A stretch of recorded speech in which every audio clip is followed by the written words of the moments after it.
Tonight's class was making character change real, utilizing the sphere energy to change and make it last. It was great. Authentic voices giving their own experiences, tips, what works for them, what can work for you. Hope you'll take advantage. I was giving class and Miriam happened to come on and happened to be her birthday. And it was exactly the subject that she loves. And I don't normally teach that subject in that class. I mean, sometimes, whatever. And it just happened. Like, I thought, look at God, like he works everything out so for each one of us with such love. Specifically. Exactly. That's what I felt like, the specificity of it, that you're going to come on.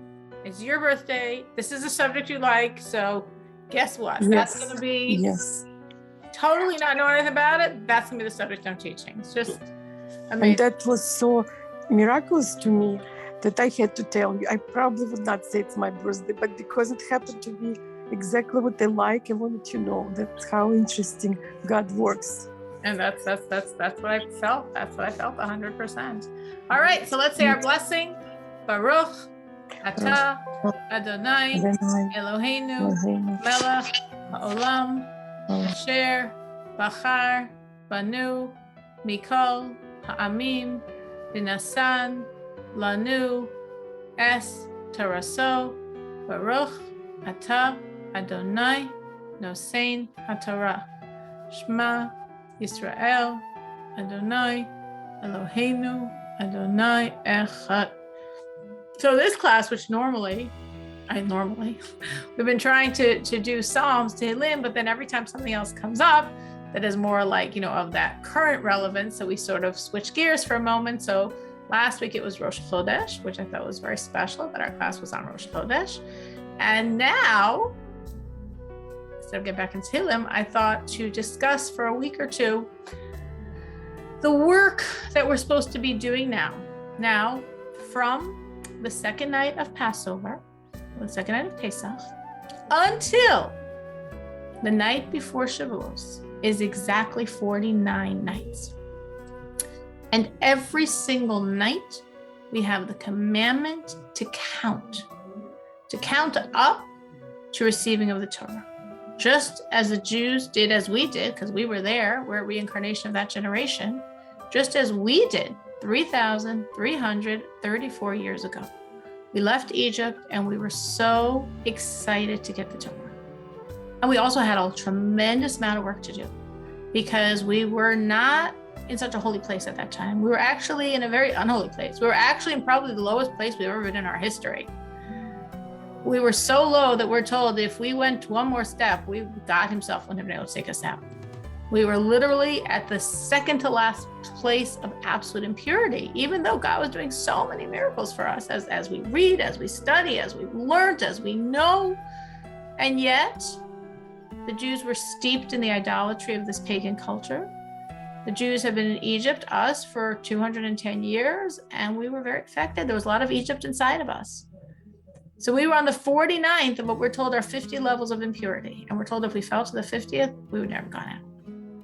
And yet we worked and worked and worked and worked. We had this flash of God taking us out, that enormous inspiration of everything we experienced. And then we did a lot of hard work. And we worked and worked and worked for 49 days. We were told we went from the lowest, from the 49th level out of 50 levels of impurity, to what's basically the highest we assume a human can reach, the 49th level of holiness. And again, we're told the highest level is the 50th level, which in a sense we're told humans can't reach. It says Moses reached it by his passing. Voucher says we've reached it now in this generation because we're so close to the advent of Mashiach, of the redemption. But we came from really low to really high with 49 days of a lot of work. And every year, just like we remember, we recreate or we re-experience that same energy. So that same energy of personal growth, of self-work, this is the energy of these days. This is, again, that doesn't mean you can't work on yourself in August. You can and you should. And in December. But the 49 days from the second night of Passover to Shavuos is the most auspicious time to do this work. Therefore, we feel that obviously it's a time when God's energy to help us succeed in this work is most strong. So it's a really good time to really try to change yourself. And that's a hard process. That's a long process, but that's the most worthwhile process because it's you and it's change and it's growth and it's liberation. And this is the time to do it. Same time every night, again, we make a count with a blessing. And that's why these 49 days are considered amazingly special days because they're regular days, but every day is a blessing. And the blessing is on the fabric of time itself. We're blessing the time, we're blessing the day. It's not like we're doing a commandment and it happens to be today. No, the blessing is on the day. So every single day this month that we just started, we just had Rosh Chodesh. Now we're already on the 8th of Iyar. It was about a week ago, right? As we discussed last week. So every day of this month is a blessing. Every day we make a blessing on the day, on the energy of the day itself. So that's why we're in very, very special time and very, very auspicious times to change and grow. And if, of course, we can only make the blessing if we make the blessing every single night. And if a person forgets to count at night or the following day, they can no longer make the blessing, meaning make the blessing at night. Let's say you forgot. Well, the next day, all day long, you can count last night's count because it's the day. So you can count it without a blessing, and that's fine. And then the next night, you'll continue with the blessing. If you absolutely forgot, meaning a whole 24-hour cycle you forgot, you didn't make the blessing the night before and you forgot the entire day, so you missed it, as we say, so then you lost the ability to continue making a blessing. But you're still supposed to keep counting. So even if you are no longer saying it was a blessing, maybe you never said it, maybe you didn't do it at all this year, it's a very special, important thing to count. Every single day we count, and the counting itself is very significant. So what I wanted to discuss was a little bit of this direction of the work we're doing and some ways from a godly perspective, we understand how we can do this enormous work of changing ourselves, changing our character traits. Of course, it's a great idea to change. We all want to change. I want to change. I got a lot I want to change, but it's hard, right? Our habits, our vices are very ingrained. They're very, very much a part of us. There are our trigger, knee-jerk responses to the annoyances and stresses of life. We're very used to doing them. We've been doing them for 40, 50, 60 years. So, something we've been doing for 40, 50, 60 years, got to work really hard to shift those.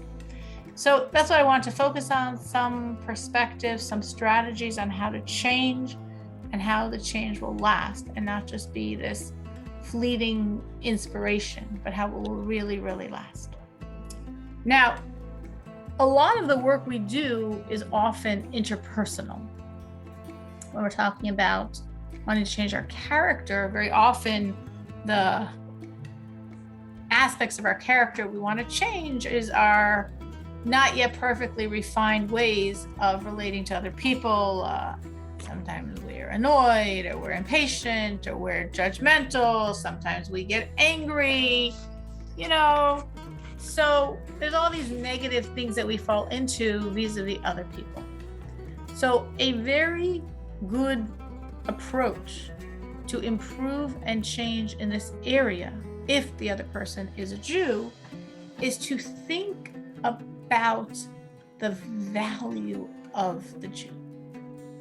To really, you might be trying to change something that doesn't do with anyone else. It only has to do with you. Let's say you're trying to change ego. Well, ego doesn't really mean the people around you, really means you. So that's not going to help you. And maybe you do have a lot of annoyance, impatience, stress, tension, anger, but it's with non-Jews. Well, this isn't going to help you either. But if you're working on interpersonal, and if the interpersonal are very largely Jews, it can really help to take the time to think about the enormous, limitless value of a Jew. That every Jew is directly an aspect of God's very essence and being. Every single one. Every single one of us. Me, you, everyone on this class.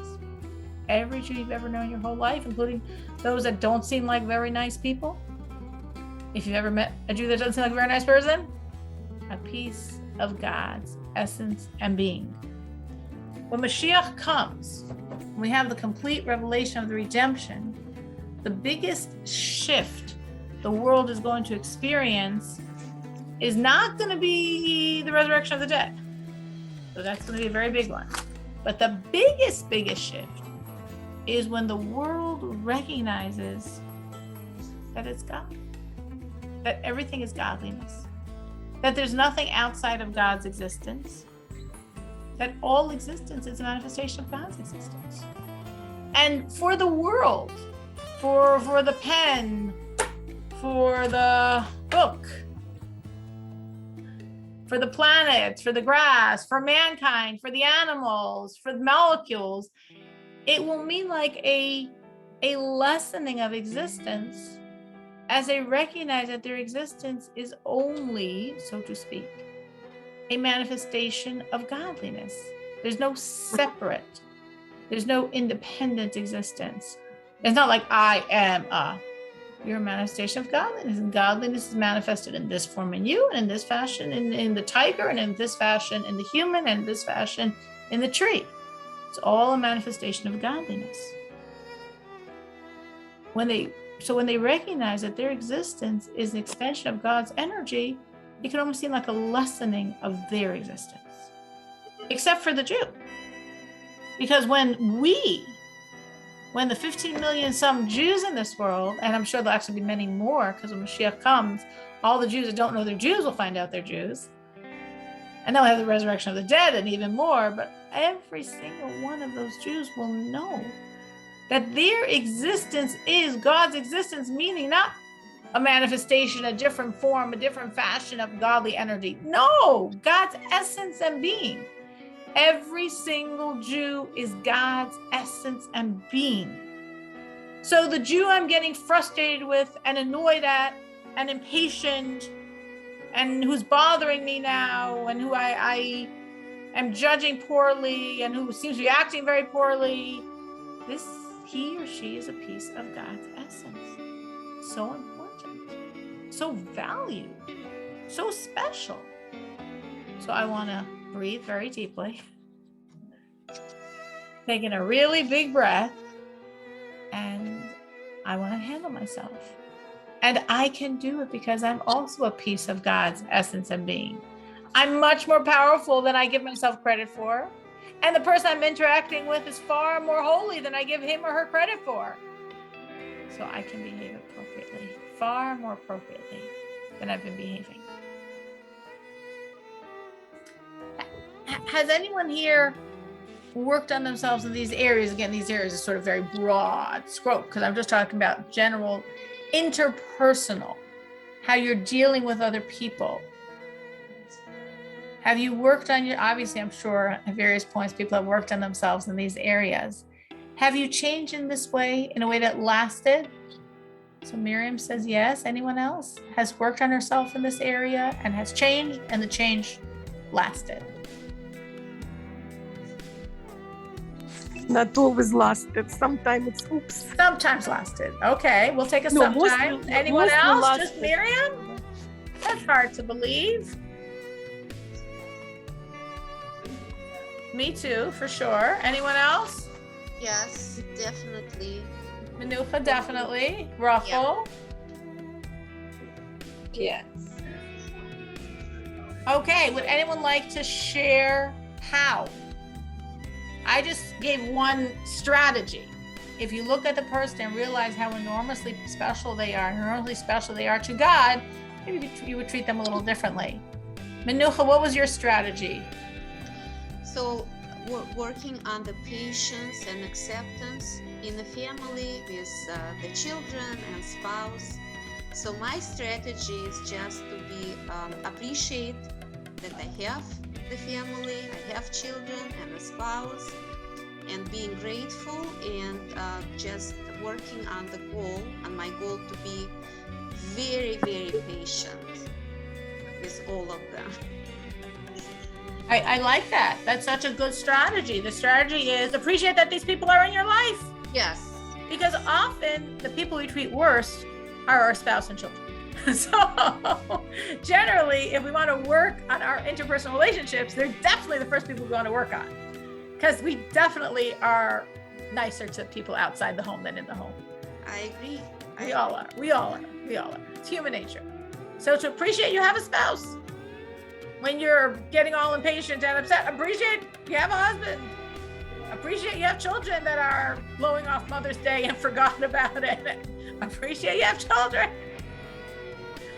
So however you're going to treat them, just first stop, breathe, appreciate they exist, and then remind them that it's all your fault because you didn't properly train them to appreciate Mother's Day. So I like that strategy. Russell, what did you do? What you described is the biggest problem in my life.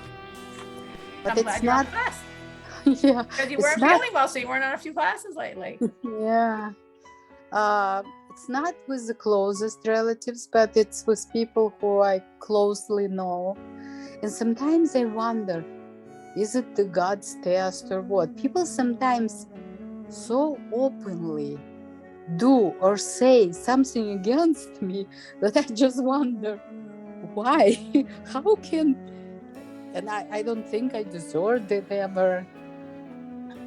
It could be God's test, especially if you're working on it. Generally, if you work on something, God is quite gracious in testing you and giving you opportunities to practice.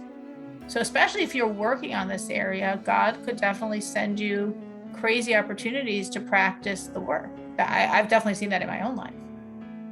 But Just if you're how- saying you weren't even thinking about working on it and you just are bombarded by these people, maybe it's just something that's like maybe one of the reasons why your soul's in this world. It's just a couple of people who. It could be. I'm saying it could be that because your soul's in this world for this reason. So Yeah. God had a few really obnoxious people in your area to get you to realize that you need to work. Because if you didn't have these people around you, you probably wouldn't realize that you need to do this work. And then maybe you would blow the reason why your soul's in this world.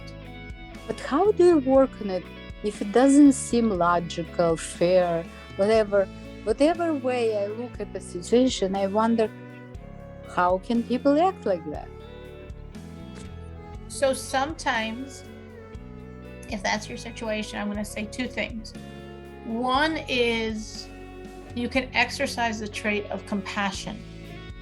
I'm sure we've discussed this in the past, but the Alter Rebbe speaks about compassion in the Tanya, and very powerfully. It's a very powerful tool, and I discuss this with many people. It's really helped them in their relationships with people in big ways and small ways. Like when someone's, we'll just say, being obnoxious, you can say, instead of how can an adult treat another human being this way, you can say, I have compassion that an adult is treating somebody else this way because fill in the blanks, because this must mean they're in a lot of pain to want to perhaps deliberately inflict pain on others, because they're really so not cued in if they don't realize they're inflicting pain on others, because they never were given any tools to know how to properly express themselves, and this is the only way they know how.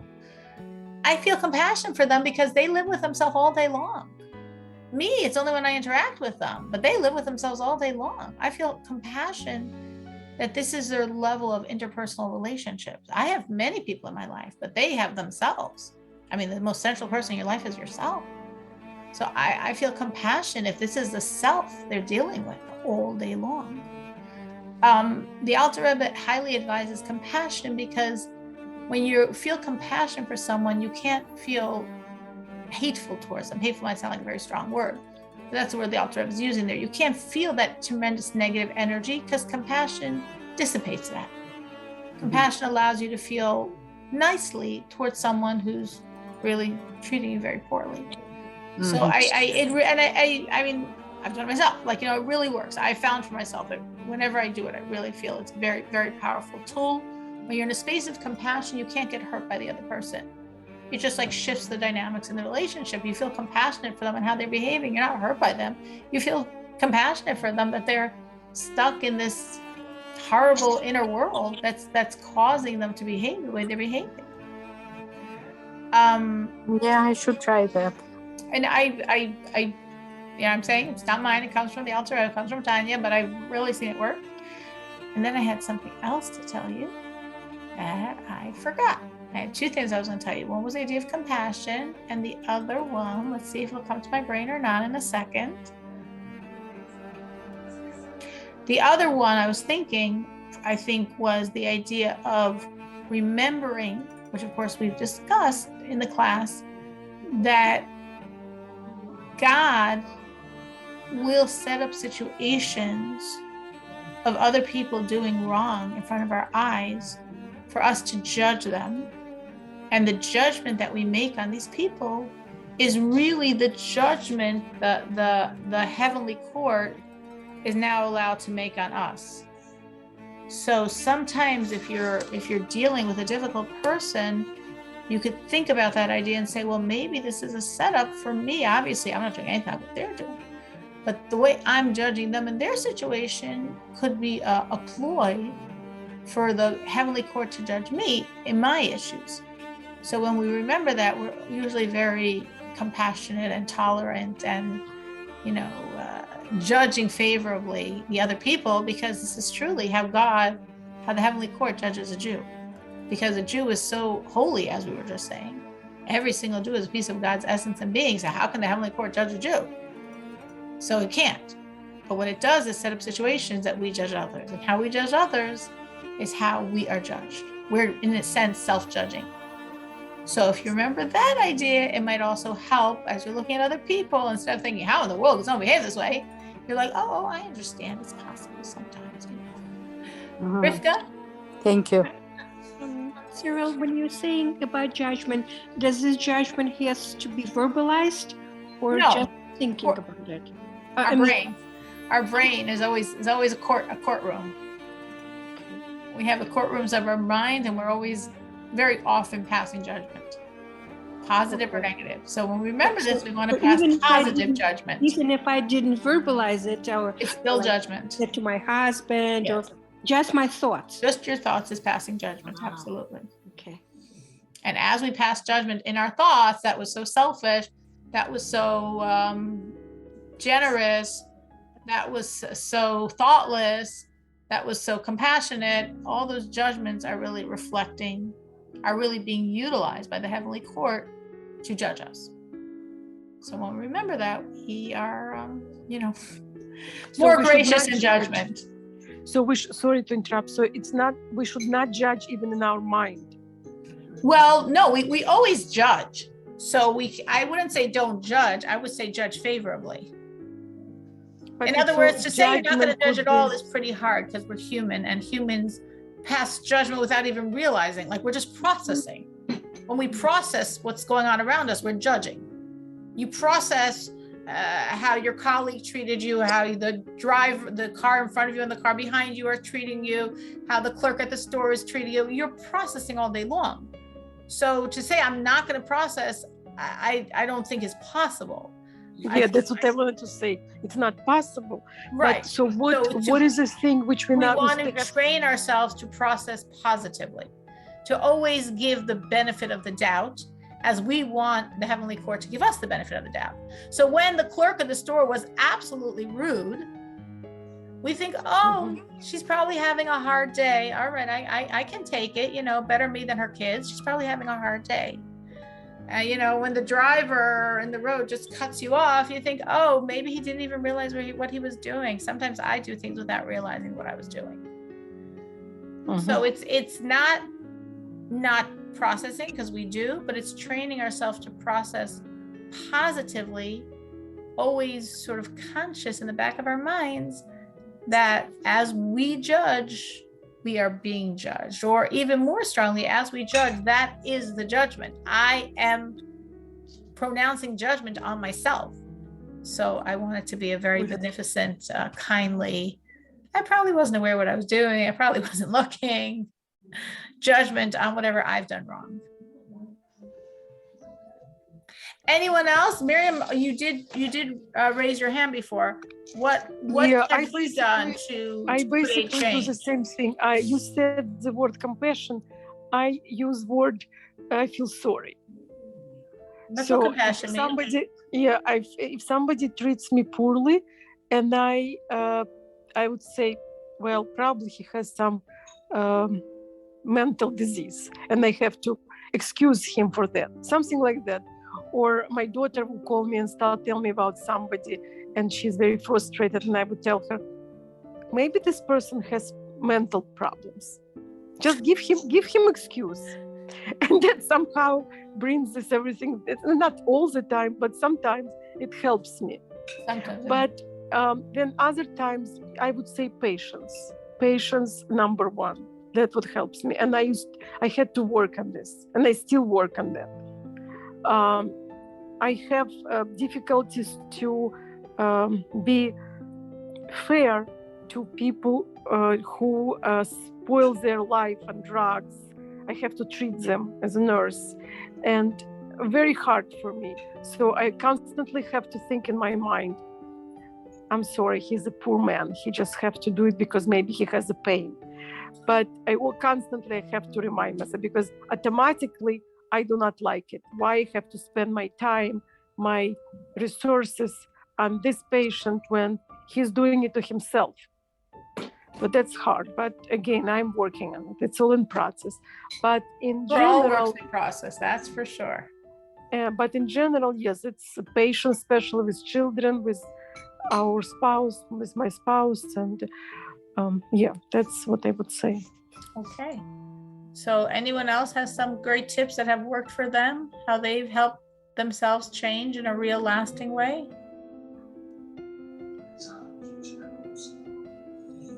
Hi. For me, compassion is a tool that I use, and that helps. And it helps to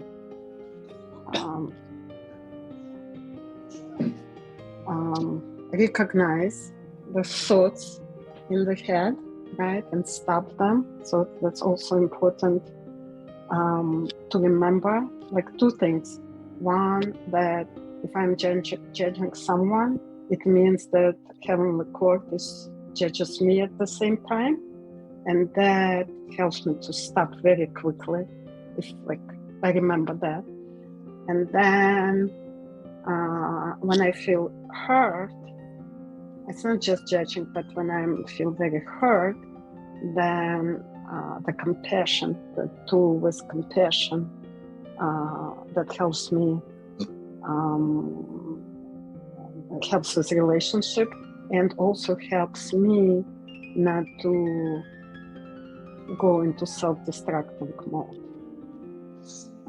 Yes, it does. It does. It does. It does. It does. Like as Chava was saying, not just for the other person, but it really helps us.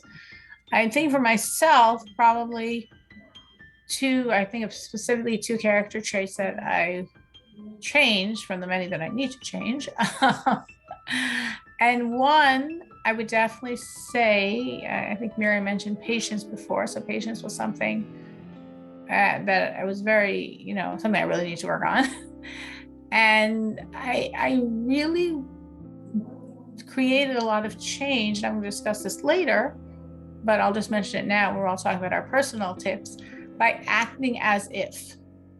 By acting as if I'm patient and talking as if I'm patient and behaving as if I'm patient, it really creates a lot of inner patience. It creates a lot of inner change.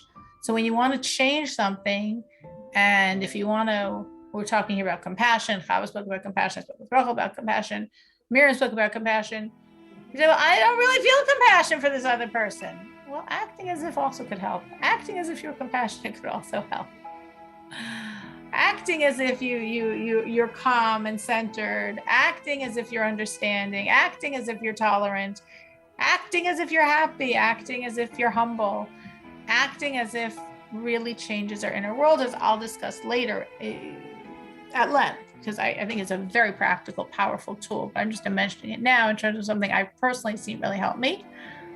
And something else I've seen really has helped me, which is sort of like acting as if, but in a totally different way, is doing the actions that express that trait. And I've seen this with myself that when I do an action that expresses a certain quality, I'm not trying to pretend I have a quality. I'm just doing an action. I've taken upon myself to do an appropriate action, but the action itself, sort of like I'm saying with patience, acting as if, the action itself really changes the person, really changes me. And of course, this I'm also going to speak about later. It's very important, and this is a principle of Torah written in a text of previous generations called Sefer HaChinuch, where he writes that our actions create our inner reality. So when we are doing certain actions, if we're not an especially kind person, but we do the actions of a kind person, we're not trying to act as if we were kind. We're not even trying to do that. We're just committed to a certain action, which is a kind action. And as we do that kind action and do that kind action, do that kind action, it changes us on the inside and we become kind just by that outer action. So if you're trying to change yourself in a certain way, trying to change a certain character trait of yours, I've just seen this work for me, that it's good to like sort of ask yourself, well, what is the action that a person with that quality does?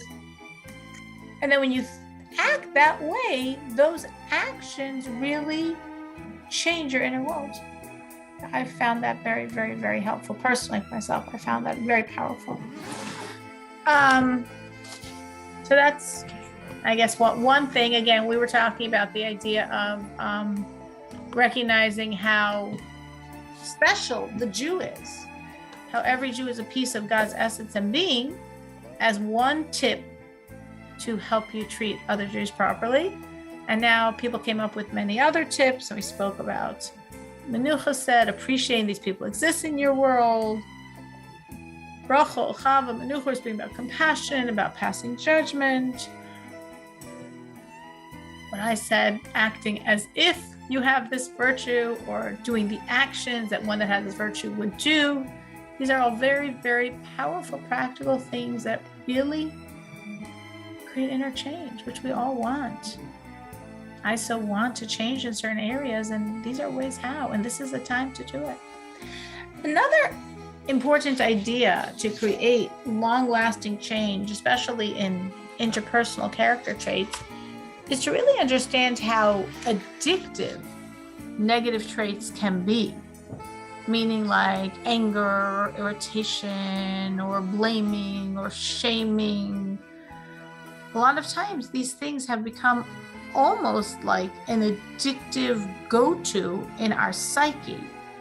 And if it's more addictive, we're going to first feel sort of almost like this physical manifestation, like a tension or a discomfort in our body.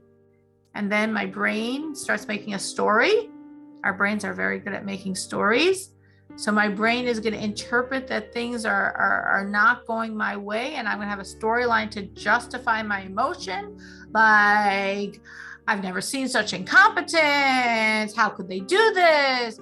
Don't they realize he or she did this on purpose? They did this to hurt me, or they're just stupid or ignorant, or, and then you just start creating these stories in your mind that justify the emotion you want to now vent. And then of course you vent that emotion. So it's really good if you find yourself in this situation, that you really feel almost this physical response, that you start creating these stories as the emotion builds inside of you, and you want to justify the emotion by creating some justification, and then allow yourself to explode, or for some people to implode with the emotion, to really be able to identify it and say, wait, I want to identify, this is not where I don't want to indulge in anger. I don't want to indulge in judgment. I don't want to indulge in criticism. I don't want to indulge in blaming. I don't want to indulge in those things. So I would identify it and reject it and substitute instead my commitment to act as if I'm a patient, tolerant, compassionate, kind person, even if I'm not. But I'm just going to act as if I am, and I'm going to keep acting until it becomes normal. So one thing here that I'm saying is, a lot of times to help ourselves we need to acknowledge, identify, be aware of the illness. We have to be aware of the problem. And for a lot of people, it's hard to accept that I have a problem, that I'm the problem. Once you've accepted or are aware that there's a problem, the second step, which for some people is even harder, is believing in the cure. Meaning, if instead of blaming the rest of the world, you say, you know what, I have an anger issue. I have a judging other people issue. I have a need to criticize and belittle issue. I have a pity party issue. You know, so you have to, first thing is you accept the problem inside yourself, but then the next step is really to know and envision, I can change. I don't have to be like this. I can completely rewrite myself. You know, I'm the putty.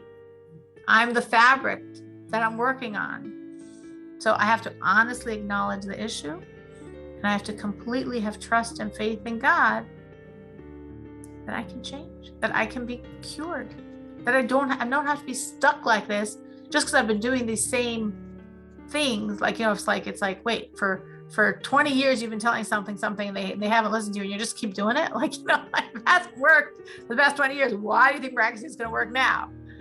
So just because I've indulged in these wrong traits for the past 40 years, or the past 50 years, or the past 60 years, or the past 70 years, I can change. I can free myself and really have a vision of that. Have a vision of you different. Have a vision of you healed, healthy, whole, refined, godly, full of light and life and positivity. You have to really hold on to that vision so that change will happen. Because again, some people have a hard time acknowledging they're not perfect and that they're the problem. And the rest of us, most of us acknowledge that we have problems, but we have a very hard time really believing we could ever escape this prison. We could ever really change. We could ever really be different. So it's really important to acknowledge the problem and to really believe that I'm going to change. I'm not stuck like this. I don't care how many years I've behaved this way. I'm not stuck. And then to use a tool, like I said, after our actions come our inner reality or, you know, again, with interpersonal people, as Manucha said, appreciate the people in your life. Other people don't have people in their lives. Or compassion for these people. Or remembering is your own judgment that you're making as you judge others and treat others this way. Any of these tips we said come after that basic awareness that I have something that's not healthy and that I can heal, that I will change, that I am going to be different. I don't care how many years I've behaved this way. I am free at any moment to completely refashion myself by using the tool of actions create inner reality, by using any of the other tools that were presented tonight by myself or anyone else. I can change. Something else that I think is helpful sometimes for people, again, depends on the person, depends on the issue, but something that sometimes really helps people is recognizing that all of these negative traits generally, can't say all of them, that's globalizing a little too much, many of these negative traits create stress. And stress is harmful to me. Stress harms me far more than it harms the person that I'm upset over.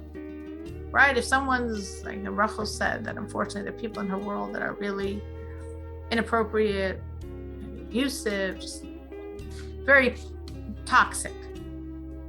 So when we're in the presence, when we're dealing with a person like that, there's a lot of stress inside of us. And that stress harms us very, very, very much. It harms us emotionally, and it harms us physically. So we really want to protect ourselves from our tendency to go in a negative path. And sometimes it helps to remember that the stress being created by my negative responses is poisonous to me, is harming me much more than it's harming the person I'm upset over. much more than the person that upset me and that triggered me and that I'm the one suffering, because I'm creating an inner suffering. I'm creating an inner stress that's going to take a very big toll on myself, on my own health. I could breathe deeply and do whatever other strategies you choose and prioritize my inner health over indulging in these addictions of frustration, of anger. And when you do so, you're giving yourself a gift. Well, you can say, well, my kid's getting the gift because I'm treating them nicely, or my spouse is getting the gift because I'm treating him respectfully and nicely. That's true too.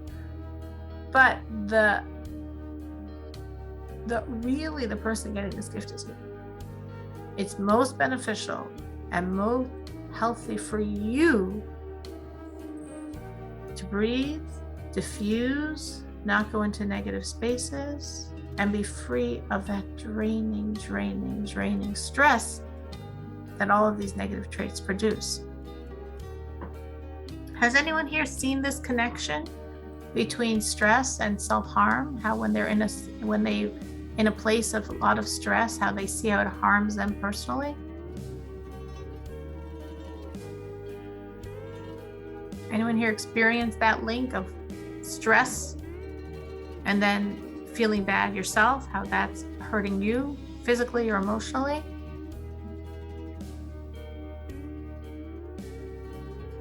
Bella said yes. She's one of the few faces I see, and she's saying yes. Yes.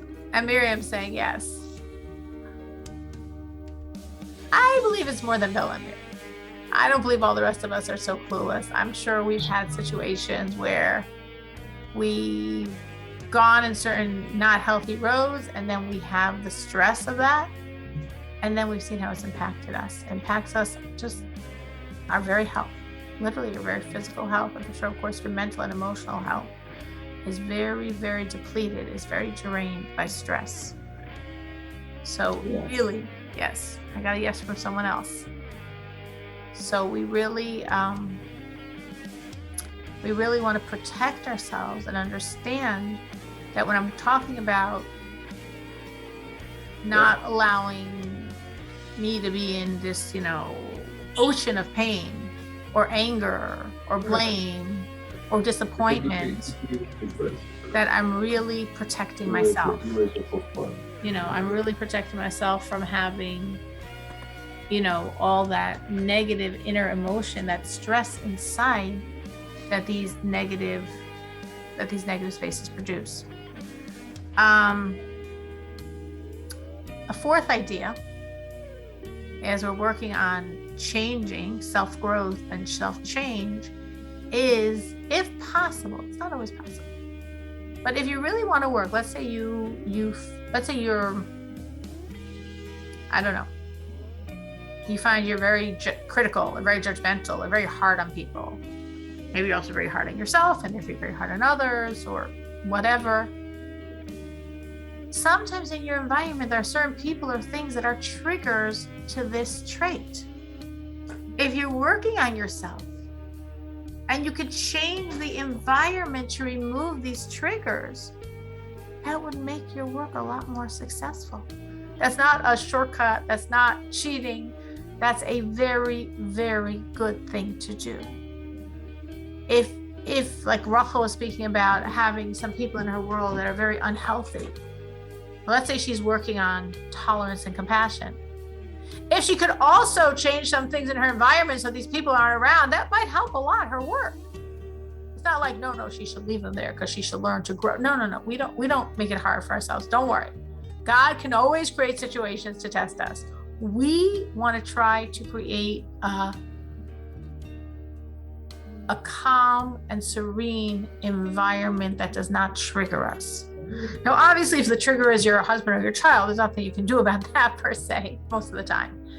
But if it's other people in your world, or if it's not even people, it's things. Some people work in a highly stressful environment. It's not that any person is being not nice to them. It's just there's a tremendous demand for output, or on task, or coming early and staying late. So they might have tremendous stress from that environment. Well, maybe they need to change that environment. Maybe they can't really heal and grow when they're in that type of environment. Or you have a close relationship with a person, a friend, and she's really toxic for you. And she goes into negative spins and you somehow follow along, and you find yourself in just very negative, down, dark places. Well, maybe she's not the healthiest person to be in your life. You can't cut her off and be mean, but you can sort of distance yourself and make protection. Maybe there's a person in your life who's very critical and always bashing you. I mean, just because she treats everyone like that. And maybe that's really the opposite of the growth you need right now. Again, is there a way to change the environment? Is there a way to remove some of these people from having such close proximity to be able to create a lot of challenges for you? You know, if you were trying to lose weight, you wouldn't have, hopefully, a house full of junk food. It just makes it harder. No, it shows I have very good self-control.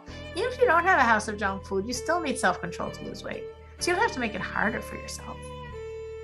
So similarly, if there are triggers, temptations, people or things that very, very easily cause you to fall into these negative, unwanted emotions and behaviors like ego or anger or impatience.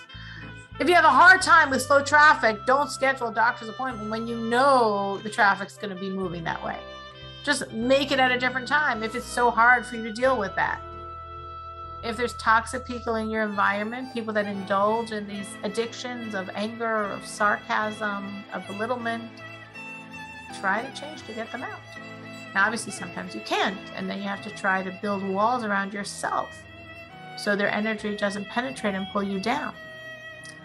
It's important to believe this is possible. Very often, people just take their environment as a given and feel there's nothing they can do about it. Well, I'm stuck. This is my work and I can't change. This is my friends and I can't change. These are my relatives and I can't change. These are the people I go to synagogue with. I can't change. I'm stuck. This is my social crowd and these are the people. This is my mother-in-law. This is my father-in-law. There's nothing I can do about it. But I think we have to trust that it's possible to create change. We have to try to create change. And we also have to trust God that as we try, He will help.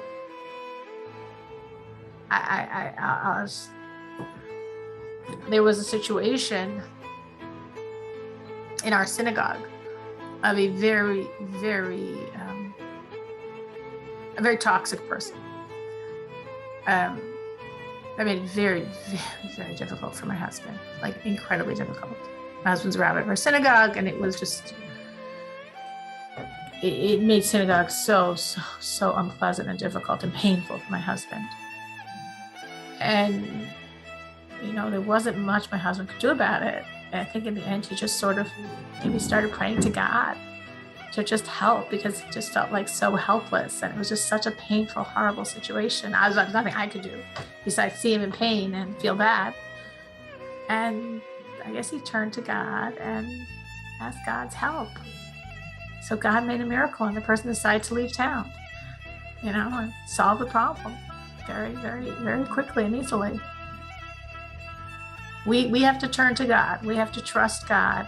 We have to understand that sometimes there are people in our world that are very, very toxic to us. And however hard we're working on our character, however much we're trying to be angels and humans are more powerful than angels. So angelic humans, there are some people that are just really poisonous. And we have to do whatever we can to change the environment so those people don't have such a threshold in our inner reality. And if there's nothing we can do about it, we turn to God, that He should help because it makes it very, very, very difficult. So I just shared, I wasn't planning on it, but I just shared a story in our life of God's pitching in for us. But has anyone here successfully done something themselves, done something to change an environment, to remove a trigger that they were dealing with? Can I share something also? Sure. It's kind of like it's not personal, story, but something that I heard in one of the lecture. And I don't know, maybe you disagree with this, but you know how before we all have sins and maybe not such a good, things we do, right? Before, when it was temple, we can do offering, right, and cleanse ourselves. And so now there is no such a thing, right? And we pay for our sins with like sicknesses, and maybe sometimes, we bring on ourselves, we blocking the light, like you said, blocking the light of God. So I heard in this lecture, the only way to instantly cleanse ourselves is when somebody offends you. And if you only know how big a favor this person does to you, you will be like, you will like hug this person and thank him. And I don't know, but you need to, the only one condition, you need to be appreciative. You need to understand that he just takes your sins away. Otherwise, you would have to pay with with heavy stuff. So what the person, this lecture, what they were doing was based off a saying of the sages, and what our sages say. This is from the books. Yeah, right. He didn't make this. No, he didn't make it up. The rabbi didn't make it up. The concept is not 100% what he's saying, but I understand how he got to that. Our sages say that if someone shames you, if someone shames you, if someone does something to harm you and you don't take offense. Correct. That's the concept, because that is considered a very, very difficult and very godly virtue. So but you need to keep in perspective that this person. That idea that you need to remember that he's cleansing your sins. Exactly. That is not written there. That I understand why the rabbi said it. He said it to give you motivation to do it, and he's right, but, it's not a prerequisite. Meaning, if someone, like what Miriam said before, she said that sometimes she thinks, well, maybe the person has a mental illness, which sounded a bit extreme.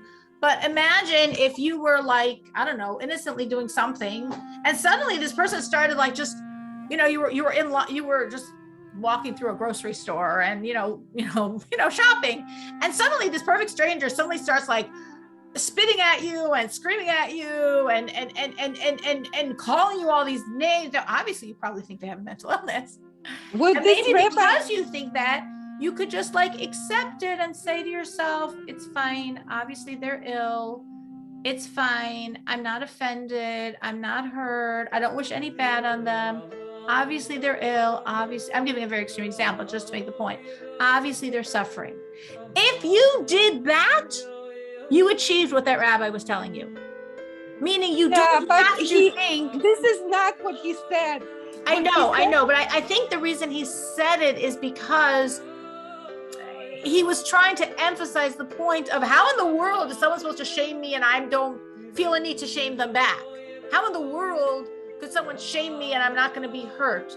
So he's right. It does wash away your sins. But all I'm saying is, if you forgot the fact that it washes away your sins, but you're not hurt and you're not offended and you accept it and you say, this was God's will. God wanted a person to treat me this way. That's also very, very good. But you are absolutely right. It is a very good technique. What you're saying, what Faye is saying is a very powerful technique, and she is 100% right. And it's a good technique to use for very abusive people. God forbid none of you should ever be around an abusive person, or like Miriam said, maybe a mentally unwell person, an emotionally unwell person. But but Faye is 100% right. If someone's harms us and we accept it, and there's a lot of different angles to that. There's a lot of different ways to do it. But this is considered either, as she's saying, a tremendous washing away of sins, or a tremendous merit, a tremendous protection. Did I ever share here in class this whole story with this couple? This just happened during Corona. I'm going to share a brief story. I mean, it's not brief. I'll try to make it brief. what Fag is saying, a different angle to it, but it's exactly this. It comes from the same source. So this was in the beginning of Corona, like in March or April of 2020. And there was a couple in Israel getting married. And in Israel, in those days, there were very strict laws about how many people could be at a wedding or any public ceremony. And there were many more people than the law allowed. So, so somebody reported. Somebody there was very worried, upset. Oh my gosh, everyone gets sick with Corona. And they called the police. And the police came and broke up the wedding and arrested the bride and the groom and the parents. And instead of having a wedding night, they spent the night, in a police station. And they're, just imagine this girl, every girl dreams of her wedding night. It was just shattered and ruined. And, she was upset for months and months after. A few months later, someone calls them. Who called them? The man that had called the police. Now, they never knew who it was. They never blamed anyone. They didn't know who it was. But this person who called the police, he called them. And he said, why was he calling them? He said, because he said the story. He said, I called the police. He said, I wasn't doing it to hurt you. I had no vendetta against you. I was at your wedding, but I was nervous. It was the beginning of Corona. I was very nervous. I thought everyone's going to get sick. I was very nervous. And I didn't realize, I didn't realize I was destroying your wedding. I wasn't trying to destroy your wedding. I was trying to protect everyone's health. So I didn't think police are going to come. They're going to shut down the wedding. They're going to take you to the police station for the night. I didn't think about that. But why am I calling you? Because I'm single. I'm a single man. And I was considered very, very eligible. And I always was getting so many offers to go out. And so many people wanted to go out with me and get married to me. And since that night, I've not gotten one offer. It's been months and months and months. And no one has even come close to being interested in going out with me. And nothing changed. It was very obvious to me. I understand why. I harmed you. And you're in pain, and that's why I'm suffering. So I'm asking if you can please forgive me, because I'm never gonna get married. I didn't mean it bad. I wasn't trying to hurt you. I wasn't trying to harm your wedding. Can you please forgive me? And the man, the husband of this couple, said yes. And the woman said, no, I can't forgive you. You ruined my wedding. For the rest of my life, when I think of my wedding, I'm gonna think of being in a police station. You destroyed my wedding. No, I don't care how scared you were of Corona. You don't have the right to destroy someone else's wedding. No, that's what God's doing because you destroyed my wedding. No, I do not forgive you. And he begged and pleaded, and she said no, and he begged and pleaded, and finally said, okay, I forgive you. And a very short while after that, this husband and wife, this young couple, were driving somewhere. And they were in a major, major, major car accident. And it was the type of car accident that you're not supposed to survive. And they both survived, and they both came out okay. And it was very obvious to them that how did they survive that car accident? It was because they forgave that person. And they were sure that was the merit of how they survived. And when this happened, they went public with their story. They spoke about it. It was on, the Israeli Jewish radio stations. They were really pushing their story to promote this point that because they forgave this person who really harmed them, they felt they had this special, special merit of God's protection. And I don't know the end of the story for the guy if he got engaged afterwards, but this part I do know. And I think it's very much in line with what Fag is saying. It's that same idea. When someone harms you and you don't take offense, or you forgive them, or you tolerate it, you're not hurt by it, and you don't hurt back, this is either, as Fag is saying, this wipes away sin, if that's the situation, or this creates tremendous protection, like in this couple's case, or this is tremendous merit, like in this couple's case. So Fag is right. That is a very, very, very good tool, very good tool, very, very good tool to handle people that are harming you or making you very uncomfortable, to really think, like Fag is saying, maybe this person is God's gift. Maybe this person came into my world to protect me from something. Maybe this person came into my world to remove my sin. Maybe this person is protecting me because otherwise who knows what God would have to do to help me repent. And now with one, unpleasant episode, so much is being removed. So I think what Fega is saying is a great idea. And it happens sometimes. And I'm saying that's how this couple processed in reverse, with 2020 hindsight, what happened. That maybe the reason their wedding was ruined was to create the situation that they would forgive this person to create the protection that they were going to need in what otherwise maybe was scripted very differently. So yes, that is a very practical idea, Fega, very good. Has anyone ever heard about this and tried to do this previously for themselves?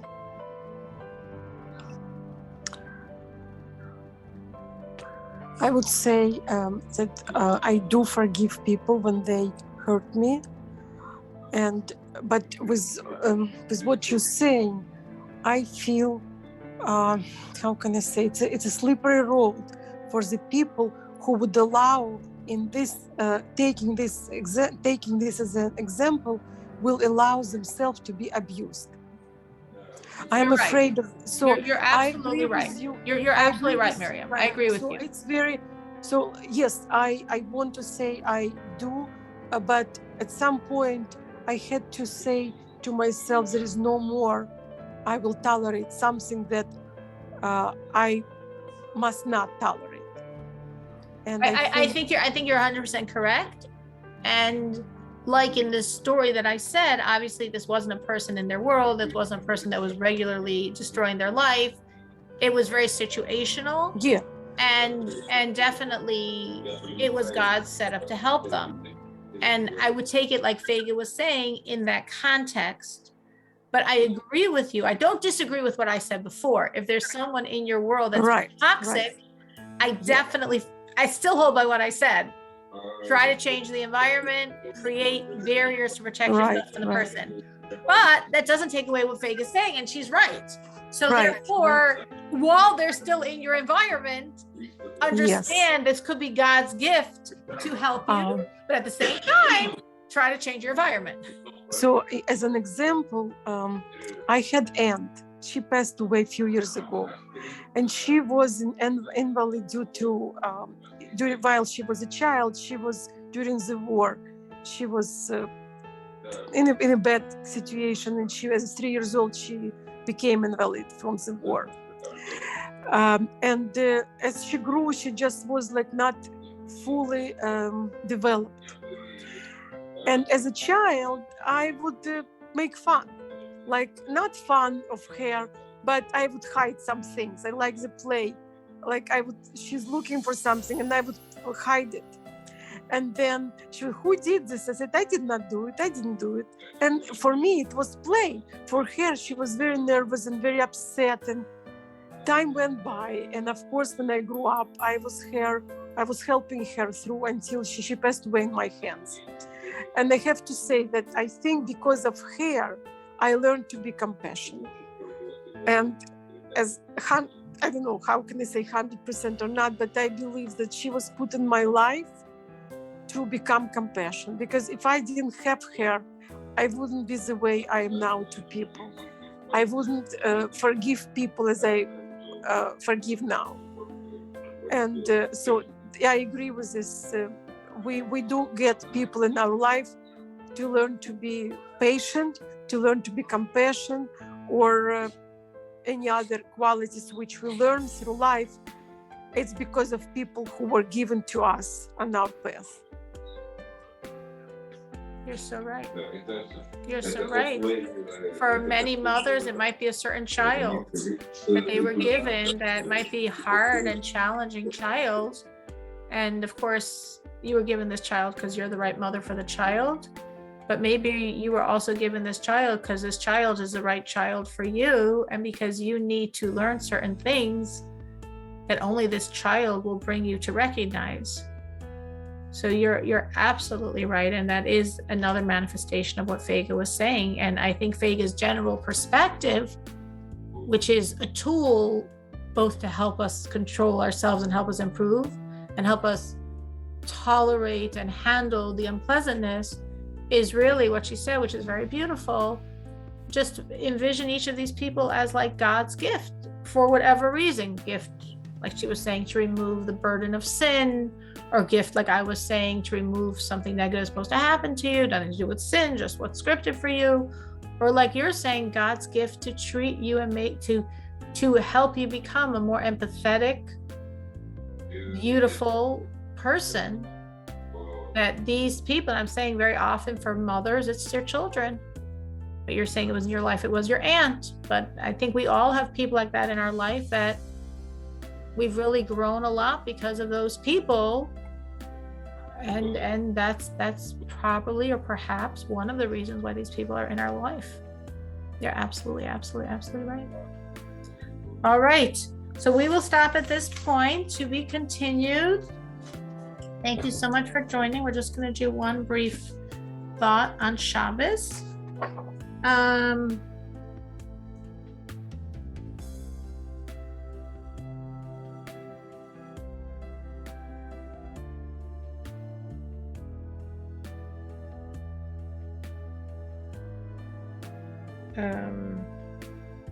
So we were talking about the ideas of squeezing, and that's why we said you have to be very careful. Like we said, if your hair got wet, you have to be careful not to squeeze it to make it dry.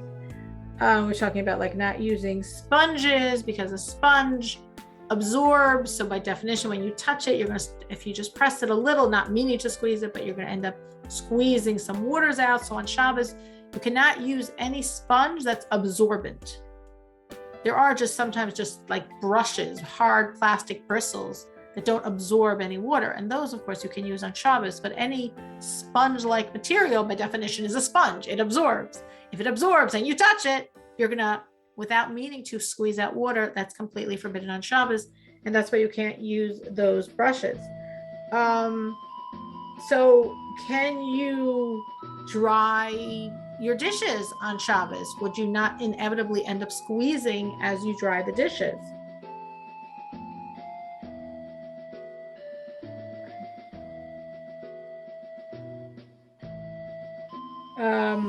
So the answer is you're allowed to dry, because the assumption is if the towel became wet enough that it's going to squeeze, it's also too wet to function to dry. So you would just switch it for a different towel.